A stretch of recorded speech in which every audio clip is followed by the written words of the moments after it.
talking about what we thought was going to happen, or what we expected for the movie, and then what happened. We're also going to be talking about the effects and the storyline.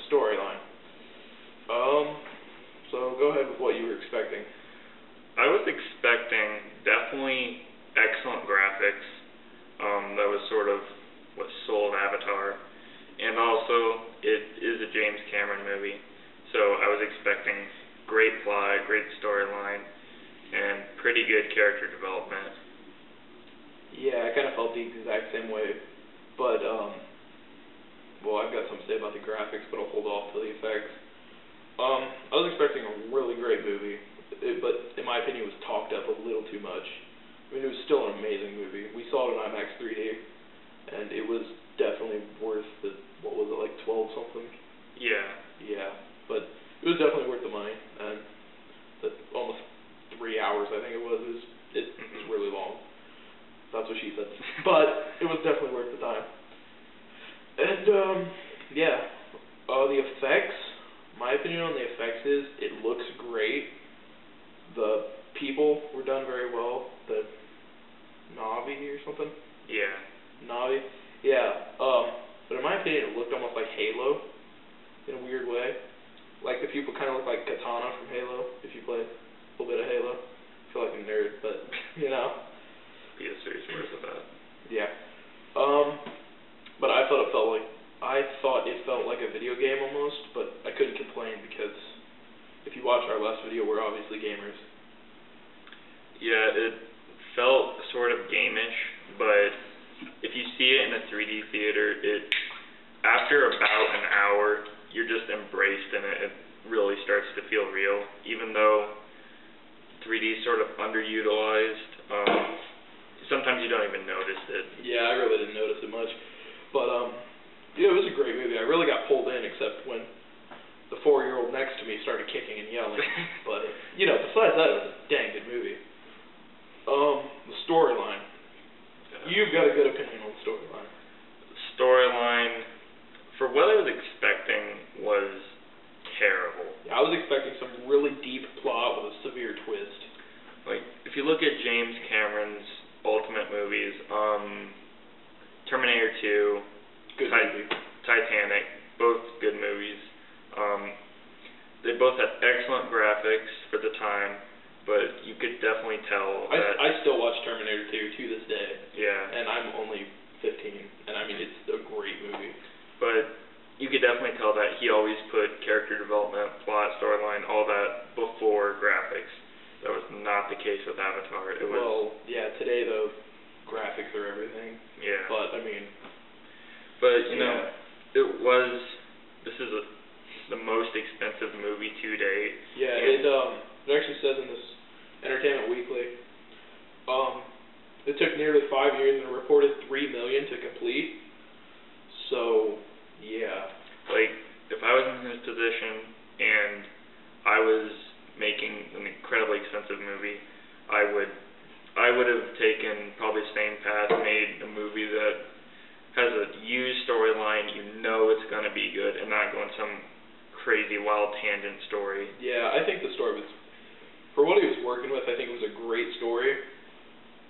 But, I mean, it's almost like I'm complaining about the story, but I'm really not, because $3 million is a lot of money, or 300 mils is a lot of money. And to waste that on some storyline that was garbage, I mean, that would have been a terrible move on his part. Yeah. But another problem I found with it, like, most people don't even notice this, but it's very political.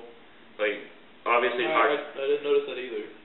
You didn't? No, I did not. Oh, well, it obviously talks about the Native Americans and how we took their land, but it's very anti-military, anti-monopoly, but, you know, it's not like a bludgeon you over the head. Yeah, I didn't even catch it. Yeah, But yeah, if you think about it, it's kind of a slap in the face. Yeah, he has actually a direct quote in this. But while he's flipping through that, I felt that IMAX 3D is a great way to see this movie, if it's not already out of the theaters by the time you see this video. But I just know that we saw it, it was definitely worth the time and money, and it was great.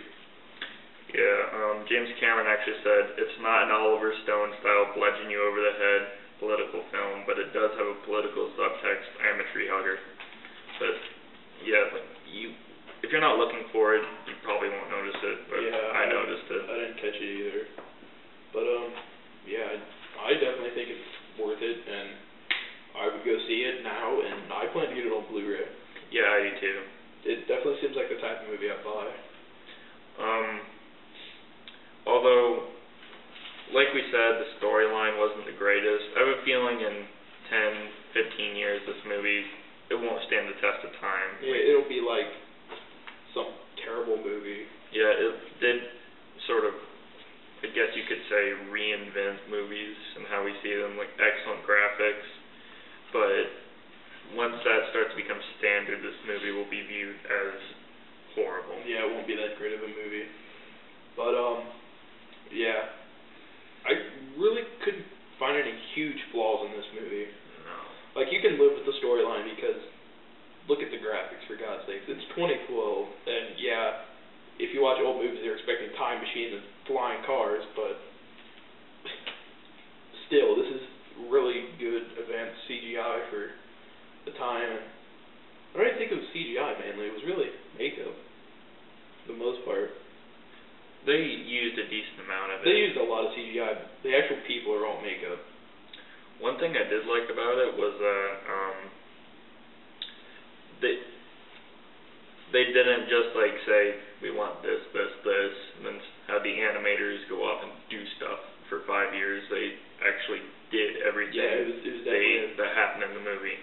Yeah, it was a big thing. And you really couldn't achieve that with just animation without taking probably another 10 years. Yeah, I think I saw the pre-order online on Amazon, and I think they wanted $30 for it on Blu-ray, which is $10 more than a normal Blu-ray, but it's Avatar. I mean, it's kind of one of the huge movies of the decade or